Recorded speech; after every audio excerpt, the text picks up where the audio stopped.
capítulo 4, versículo 18.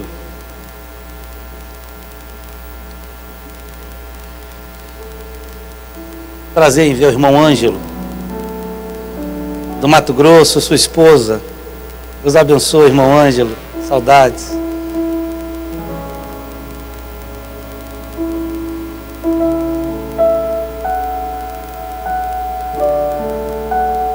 Irmão Ronei de São José do Rio Preto. Versículo 18. O Espírito do Senhor é sobre mim. Lucas 4:18. O Espírito do Senhor é sobre mim e me ungiu. Vamos falar juntos? O Espírito do Senhor é sobre mim e me ungiu. Vamos falar bem forte, todos juntos, vamos lá? O Espírito. Eu vou pedir você a gentileza de pronunciar uma vez mais, mas, por favor, encoste a sua mão no seu coração. Faça isso como eu estou fazendo aqui. Feche os seus olhos e diga, vamos lá, 1, 2, 3. O Espírito do Senhor. Aleluia. Se eu tiver que dar um tema à meditação desta manhã, eu daria o seguinte tema: Jesus, um homem que humanamente nasceu para não dar certo. Jesus, o homem que nasceu para não dar certo. O capítulo 4 do Evangelho de São Lucas fala do momento em que o Senhor Jesus acabara de ter sido batizado por João Batista no Rio Jordão, e ele retornara para Nazaré. Entrou na sinagoga, abriu o livro do profeta Isaías e pronunciou esse texto: o Espírito do Senhor é sobre mim e me ungiu para evangelizar os pobres, enviou-me a curar os quebrantados de coração, a dar vista aos cegos, pôr em liberdade os oprimidos e anunciar o ano aceitável do Senhor. Depois ele disse: hoje cumpre-se esta palavra neste lugar. Se você parar para refletir, nos 3 anos e alguns meses da vida do Senhor Jesus, você vai ver que 90% dos acontecimentos aconteceram para que não desse certo o seu ministério, a sua vida profética e o propósito de Deus na vida dele. Jesus nasceu para se cumprir uma promessa que fora feita pela primeira vez há 4.000 anos atrás. Entre a primeira vez da promessa, que foi feita pelo próprio Deus: eis que da semente da mulher eu levantarei um que esmagará a sua cabeça, até o nascimento de Cristo, levou-se 4.000 anos. Jesus nasceu para se fazer cumprir uma promessa. O Messias, o Filho de Deus, o Rei dos Reis. A profecia de Isaías, capítulo 6. Um menino nos nasceu, um filho se nos deu, e o governo estava sobre os seus ombros. E o seu nome será Deus forte, maravilhoso, Pai da eternidade, Príncipe da paz. Reflete comigo um pouquinho dessa história.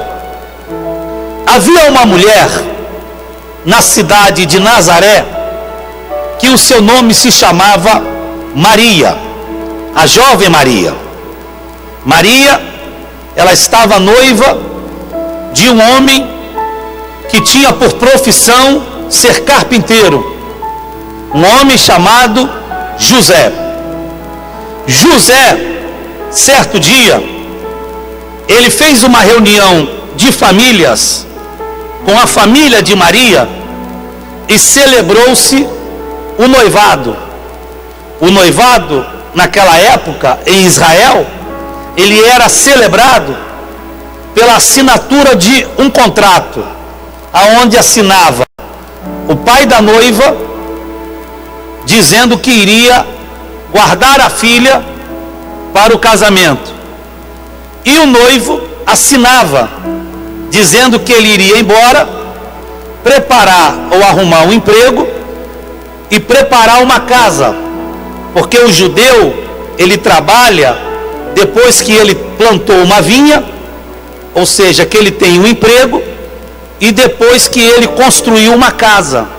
Judeu não mora para viver em quintal de sogro, nem para viver de puxadinho na casa da sogra. Ele tem que ter uma casa. José assinou o contrato, pai de Maria assinou o contrato, chamado Moá, e José foi embora. Noivado ali, o noivo não ficava semanalmente visitando a noiva. Depois do contrato assinado, o noivo só voltaria a ver a noiva no dia do casamento. Só que no intervalo da assinatura do contrato até o dia do casamento, José recebe uma notícia, que a sua noiva estava grávida. O anjo Gabriel revelou-se a Maria e disse a ela: salve, abençoada, Deus encontrou graça em ti, ficarás grávida, darás à luz a um menino, e ele se chamará Emanuel, será o Messias. Preste atenção, esta revelação de Deus a Maria foi apenas a Maria. Deus não revelou ao pai de Maria, Deus não revelou a sua mãe, Deus não revelou a família de Maria. Deus apenas falou com Maria. De repente, a jovem Maria, noiva de José, aparece grávida, dizendo para o pai dela que Deus se revelou a ela e disse que ela ficaria grávida. Só que o Deus que se revelou a ela já estava há 400 anos sem se revelar a ninguém. Porque o último profeta que Deus usou foi Malaquias. E havia um intervalo entre Malaquias e Jesus de 400 anos. Aí Maria aparece dizendo: Deus falou comigo, revelou-se a mim, enviou um anjo e falou que eu ficaria grávida. E que a criança que eu estou carregando, papai, a criança que está em mim, mamãe, titio, vovô, vovó, é o Messias. É o Messias da promessa. É o Messias que Isaías profetizou há 700 anos atrás. É ele que está aqui. Quando Maria apresenta-se grávida, há um transtorno em Nazaré. O pai dela constrange, pega a filha, manda para casa de um parente próximo e tira ela de Nazaré. E alguém vai levar a notícia para José: José, você está trabalhando? Está construindo casa? Está preparando enxoval? Sua noiva está grávida de outro. Sua noiva está lá, tem um bebê na barriga dela. José larga o que está fazendo, corre para a casa de Maria e comprova que ela estava grávida. A partir daquele momento, Maria, mãe de Jesus, passou a ser réu de morte, porque a lei dizia que o noivo poderia apedrejá-la em praça pública. Mas diz o texto: recusou José defamar Maria, porque era homem justo. Ele viu que ela estava grávida, entristeceu-se, não defamou, virou as costas e foi embora. Foi embora triste, foi embora amargurado, foi embora atribulado. Passou-se dias, José estava dormindo, e o anjo Gabriel, que revelou-se a Maria, também revelou-se a José. José em sonhos e disse: José, não recuses tomar Maria como tua legítima esposa. O que está nela não é concebido por homem, mas foi dado pelo Espírito Santo de Deus. José desperta do sono, entendeu que foi revelação de Deus, procura o pai de Maria e diz: eu quero me casar com sua filha. O pai dela manda chamá-la e ali celebra-se o casamento. José casou-se com Maria. Passou o casamento, houve-se o decreto do rei, mandando que todas as pessoas voltassem à sua cidade de origem para o recenseamento. José morava em Nazaré, mas era oriundo de Belém. E Maria já estava há 9 meses grávida. José pega a sua esposa grávida de 9 meses, coloca ela no lombo de um jumento e sai de Nazaré e toca para Belém, 145 quilômetros de distância. E ele começa aquela viagem de quase 2 dias. E Maria, grávida de 9 meses, no lombo de um jumento, e caminhando, e indo, e vai, e o jumentinho levando ela, e José puxando, e Maria montada, e um menino com 9 meses na barriga da mãe, ali ó, balançando ali, e a mãe lá. Quando chega em Belém, que José entra na cidade, Maria olha para ele e diz: José. Aí ele olha para ela e ela começa: ai, ai, ai. José, eu acho que nasce hoje. Entrando em Belém, ela começa a ter dores de parto. José se apavora, vai para as hospedagens, pousadas, hotéis, não havia lugar. E Maria no lombo daquele jumento com dores de parto. Noite, e ele avista uma chácara, um sítio, uma fazenda. Ele grita: ô de casa, ô morador. Aí aparece o dono. O dono diz: pois não, senhor. E José diz: eu estou vindo de Nazaré, 140 quilômetros, minha esposa no lombo do jumento, não há hospedagem, e a minha mulher está grávida de 9 meses e está com dores de parto. O dono daquele lugar, daquela fazenda, daquele sítio, diz para ele: eu não tenho como hospedá-los na minha casa, mas lá atrás há uma estrebaria, aonde eu guardo os meus animais. Vai lá para trás, passe a noite lá, durma lá. E José entra, vai lá para os fundos do sítio, entra para dentro da estrebaria, deita Maria, e naquela noite nasce o Filho de Deus. Nasceu Jesus.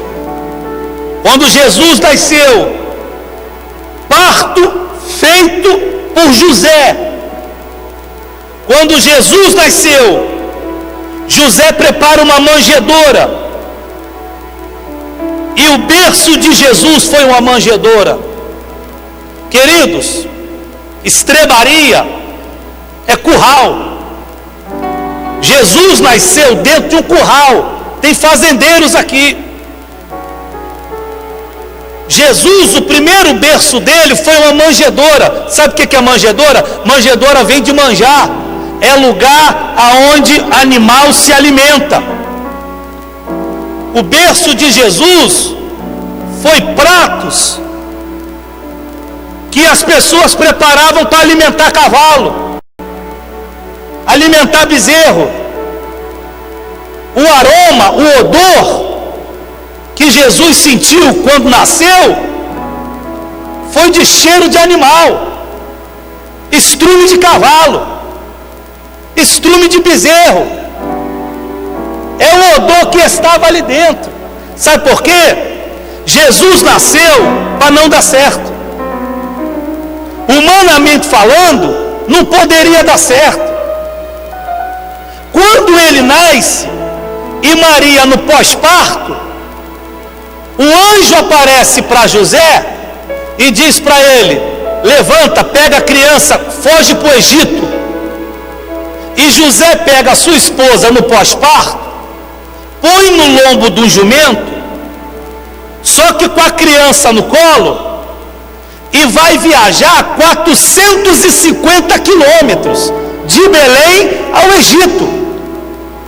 Só que com um detalhe: sem poder pegar as rodovias principais, porque a polícia estava procurando os recém-nascidos. Aí José, com a esposa montada num jumento e bebê recém-nascido no colo, vai para o Egito, entre as montanhas, entre os vales, se escondendo para não ser pego pelos soldados e não poder entregar a criança. Foi uma viagem de aproximadamente 6 a 7 dias. O recém-nascido Jesus dormindo em deserto, com sua mãe no pós-parto, no perigo de lobos, de animais ferozes. Quando chega no Egito, José mora ali por algum tempo. Quando Jesus está na pré-adolescência, Deus se revela a José e diz: sai do Egito, vai para Nazaré, cessou a ira. Aí Jesus vai começar o seu trabalho de carpinteiro, aprende a profissão com José. Jesus foi carpinteiro por profissão, carteira assinada. E ali ele começa a ajudar José. A cidade de Nazaré, preste atenção nisto, a cidade de Nazaré não gostava da família de Maria, porque a visão que Nazaré tinha de Maria é que Maria tinha filho de um homem que ninguém sabia quem era. Quando Jesus andava nas ruas de Nazaré, as pessoas olhavam e diziam: ó o filho de Maria, ó o carpinteiro, esse menino aqui é filho de Maria, de um pai que ninguém sabe quem é. Esse menino aqui é filho de uma mulher que estava noiva com um e engravidou de outro. É assim que chamavam Maria. De todas as cidades de Israel, a única cidade que Jesus não operou milagre no seu ministério foi a cidade de Nazaré. Jesus operou milagre em toda a Galiléia, Judéia, Samaria, Cafarnaum, Jericó, Belém, Jerusalém. Você vai ler os 4 evangelhos, você não vai encontrar Jesus operando um milagre em Nazaré, porque Nazaré não o recebeu e nem creu nele. Jesus sofreu preconceito em Nazaré. Nazaré não o recebia como profeta. O dia que ele entra na sinagoga, abre o livro do profeta Isaías e faz esta leitura: o Espírito do Senhor é sobre mim e me ungiu. As pessoas de Nazaré o reprovaram, o expulsaram da cidade debaixo de pena de morte. Corre, vai embora, nós vamos te matar, você vai morrer a pedrada. Jesus teve que se levantar, virar as costas ir para fora da cidade e dizer: o profeta não tem honra na sua casa.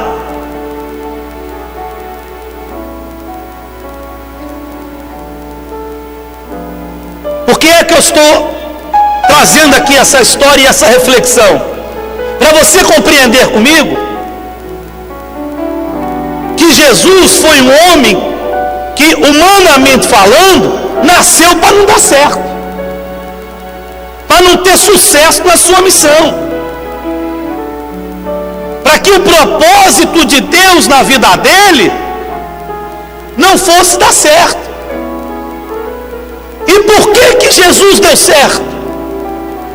Ele deu certo porque ele sempre teve consciência da sua visão e do entendimento da sua missão. Jesus, quando nasceu, ele sempre soube que havia nascido para morrer na cruz. Deus não enviou Jesus como profeta para fazer milagre. Jesus não precisaria ter nascido para Deus operar milagre na vida de pessoas. Milagre por milagre, Deus já usava Moisés, Eliseu, Elias, os profetas. Jesus não nasceu para ser profeta milagreiro. Ele operava milagres no seu ministério porque ele também era profeta. São Mateus capítulo 8, quando ele entra na cidade de Naim, e que ele para o cortejo fúnebre, e ele se aproxima daquele caixão, e ele ministra a vida para aquele menino morto. Quando o menino levantou-se daquele caixão, a cidade alvoroçou, porque Naim era uma capital, era o centro de uma cidade, e no alvoroço da multidão, alguém gritou dizendo: Deus visitou o seu povo, porque há um profeta em nosso meio. Mas Deus não precisava mandar Jesus para operar milagre. Jesus não nasceu para operar milagre. Jesus nasceu para morrer pelo homem, para derramar o sangue na cruz, para ser Cordeiro de Deus. Quando João Batista, ele viu Jesus pela primeira vez no Rio Jordão, João Batista disse: eis aí o Cordeiro de Deus que tira o pecado do mundo. Jesus tinha consciência disso. Jesus sabia que a sua visão teria que ser o Calvário. Ele tinha que chegar no Calvário. Jesus foi expulso de Cafarnaum. Jesus foi expulso da aldeia dos Gadarenos. Jesus foi expulso de Nazaré. Jesus foi expulso de Betânia. Em muitos lugares que ele andou e percorreu, ele foi expulso. Receberam, ele operou milagre, mas depois o expulsaram. O dia que ele foi bem recebido em Jerusalém, numa segunda-feira, montado no lombo de um jumento, ele foi recebido na segunda com louvor e colocaram ele numa cruz na sexta-feira. Ele celebrou a ceia na quinta. Suou gotas de sangue no Getsêmani na quinta, aonde ele disse: a minha alma está triste até a morte. Ele sai do estado de angústia e entra num estado depressivo, aonde ele começa a suar gotas de sangue. Humanamente falando, Jesus era para ter morrido no Getsêmani, porque ali ele teve uma hemorragia externa, suou pelo corpo todo. Só que Jesus não poderia morrer no Getsêmani, ele tinha que morrer na cruz. Gálatas 3,13, Paulo disse: Cristo nos resgatou da maldição da lei, fazendo-se maldição por nós, porque está escrito: maldito todo aquele que fosse pendurado no madeiro. Por isso que no Getsêmani, quando ele orava e suava gotas de sangue, Deus enviava anjos para consolá-lo. e segurar a vida dele ali, para ele não morrer, porque ele tinha que morrer